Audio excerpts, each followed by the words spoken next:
A wonderful and artistic day enthusiast. I am Dieter Marquez, the leader of this group, and I will be discussing one of the seven magnificent forms of arts, as well as the non-motivated functions of arts. But before we dive into the formal discussion, I would like to first read the lesson objectives. So at the end of the lesson, students will be able to A. Define the concept of what is considered art.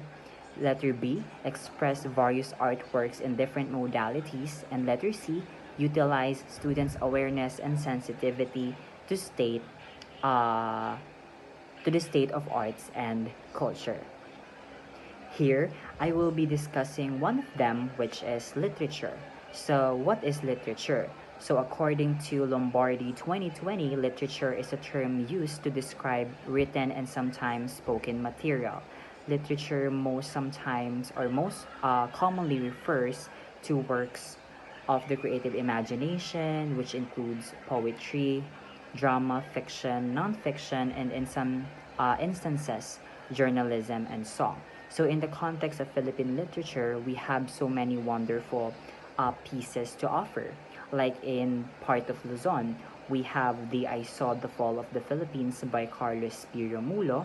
And in Visayas, we also have the Anhigugma by Iluminado Lucente. And of course, in part of Mindanao, we have the famous Dead Stars. To put it more simply, it is important to understand that in our country, we have so many amazing and famous art forms, especially in the context of literature. So we have so many notable writers who brought Philippine literature into the spotlight. And with that, we need to keep in mind that as Filipinos, it is crucial that we not just enjoy the interpretation of it, but also apply this in our lives while promoting it as well. And now let's dive into the discussion of the first two non-motivated functions of art. So there were moments that art doesn't have or serve a specific purpose, goal, or even a task. Sometimes it comes from the inner side of us, and this influences how we view or how we perceive the life that we have, which determines what makes us living individuals. So, under this function of art, we have the first one, which is the basic human instinct for harmony, balance, and rhythm. So, here, humans appreciate the arts naturally when they feel harmony or rhythm, or even a sense of comfort with things they might see around them. So, for example, we have here the Ashanti Kente cloth, which is featured in measure of earth textiles and territory in West Africa.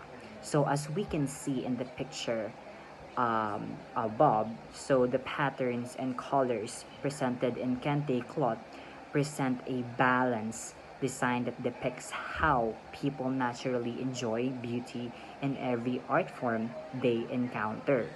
And for the second one, we have the experience of the mysterious, which is, art provides a way to experience oneself about the universe. This experience may often come unmotivated as one appreciates art, music, or even poetry.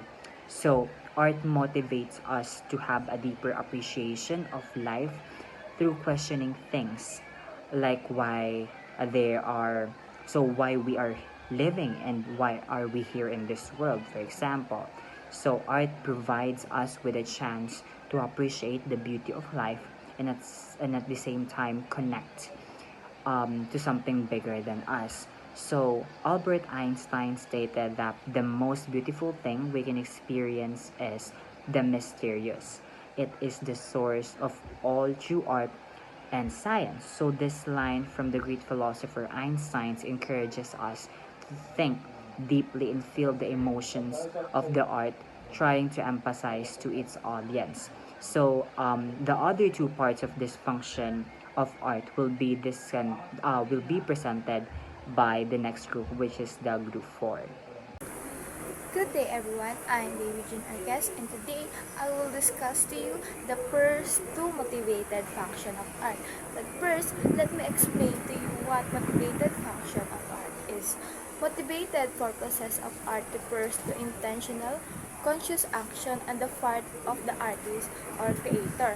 This may be bring about political change, to comment on an aspect of society, to convey emotion or mood, to address personal psychology, to sell a product, to create a commercial arts, or to simply as form of communication. First, art as communication. Art at its simplest is a form of communication, as most forms of communication have an intent or goal directed toward individuals. This is a motivated purpose. Illustrative art such as scientific illustration are forms of art as communication. This communication can be directed like a scientific illustration conveying factual information or indirect like painting expressing emotions and ideas. In the Philippines, art is not merely an aesthetic endeavor. It is a vital form of communication that expresses true collective consciousness of its people. Traditional arts such as weaving, carving, and folk performances communicate cultural values, beliefs, and history. For example, the indigenous art forms. Pre-colonial art forms like pintadas, painting body, and wool woods carving communicated spiritual beliefs and social cultures and cultural values. The intricate design and symbol representation convey deep meaning within their respective communities and history. Second, art as entertainment. Art may be said to bring about particular emotion or mood for the purpose of relaxing or entertaining the viewer. This often function of art industries of motion pictures and video games, which utilize artistic elements, design, music, storytelling, and acting to create immersive and engaging experiences designed purely for entertainment and emotional engagement. The goal is to provide an enjoyable and potentially emotional resonant experience for the audience. For example, in the Philippines, the teleserye or Philippine soap operas are prominent example of art functioning as entertainment in the country. These serialized dramas are designed to engage viewers emotionally, providing escapism while often addressing social, political, and cultural issues. Good day everyone, my name is Larinyo Obanya and I will discuss you the number 3 avant-garde. The avant-garde in literature refers to experimental or radical writing that challenges traditional literary forms, language, and themes to provoke thought or break convention. This is the example from Philippines. Jose Garcia is a classic example of avant-garde Filipino writer, known for his comma poems and unusual style such as in Footnote to Youth and poems by Doubleon. He broke literary norms by playing with punctuation and form earning him the title the comma poet. And number 4, what is art as a free zone? Art as a free zone in literature means that writing becomes a space for free expression where authors can explore personal, political, or taboo topics without limitation. And this example from Luwalhati Bautista novel, Dekada 70, is a strong example during a time of censorship under martial law. Bautista used literature to criticize the dictatorship, promote feminist thought, and document the struggles of a middle-class family and repressive society. Her novel created a space for political and social expression. Good day everyone, I'm James Celso and now I will be presenting the another part of motivated function of art, which is art for social inquiry, subversion and or anarchy. This function uses art to question or criticize social norms, injustice or authority. It doesn't always aim for political solution, but encourages awareness and reflection on societal issues. A great example is Amado Hernandez novel titled Mga Ibong Mandaragit, which criticizes corruption and social injustice in the Philippines, inspiring awareness and change through literature. The novel shows how poor people struggle while the rich take advantage of them. It makes us think about the unfair system in our society. This is a strong example of art for social inquiry and subversion because it makes us question what's wrong around us, even without giving a direct political solution. Through the story of this literature, the author opens our eyes and encourages us to be more aware and to stand against injustice. And that's exactly what kind of art is meant to do. That's all for my presentation. Thank you. Sex is art for social causes. Art is more than just a decoration or entertainment. It is a powerful tool to raising awareness about important issues. To creative expression, artists are able to connect with people's emotion and draw attention to social problems that need to be addressed. A powerful example of that is a Filipino comfort woman sculpture created by artist Jonas Rosas and installed in Manila in 2017.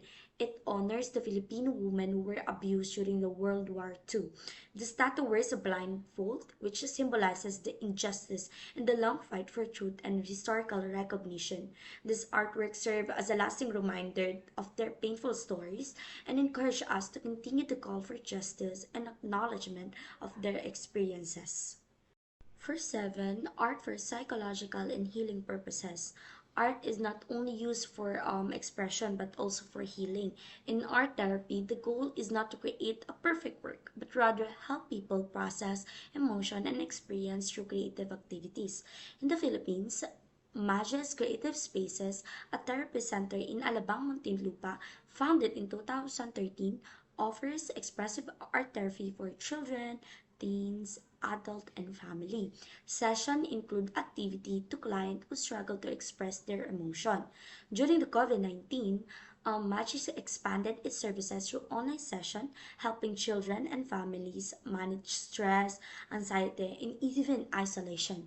Magis allow people to heal emotionally, grow in self-awareness, and improve their overall mental well-being, one creative act at a time. So let's now move to the next topic, which is the art for propaganda or commercialism.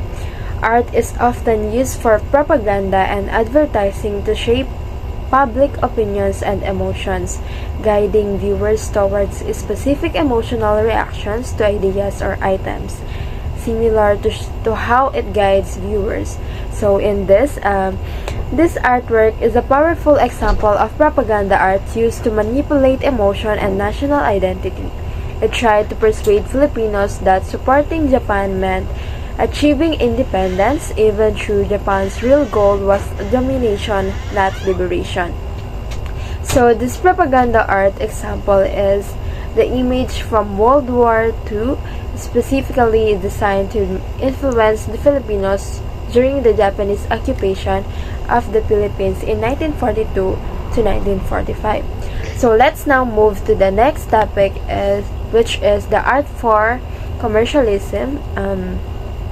Commercial art is a type of visual art created with the purpose of promoting, marketing, or selling a product, service, or a brand. It is a design to capture attention, influence emotions, and ultimately encourage consumer behavior.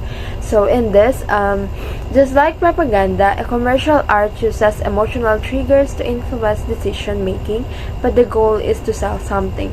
So the commercialism art example is the commercial art poster advertising Coca-Cola, designed in a pop art style inspired by artists like Roy Lichtenstein.